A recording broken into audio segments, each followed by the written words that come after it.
আমরা লগি বইটা থেকে শুরু করে সকল গণহত্যার বিচার করব ইনশাআল্লাহ।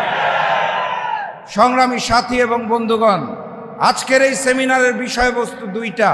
প্রথম পর্ব নিয়ে সংক্ষেপে বলে ফেলেছি।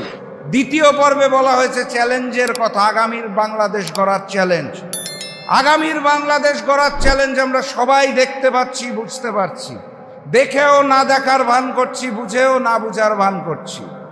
আগামীর বাংলাদেশ গড়ার চ্যালেঞ্জ হচ্ছে ওই যে হিন্দুস্তানের দালাল ছিল আওয়ামী লীগ, একইভাবে ওই আওয়ামী লীগের স্বৈরতন্ত্র আবার নতুন করে আরেকটা দল সৃষ্টি করতে চাচ্ছে এবং হিন্দুস্তানের আশীর্বাদ নিয়েই শুরু করতে চাচ্ছে।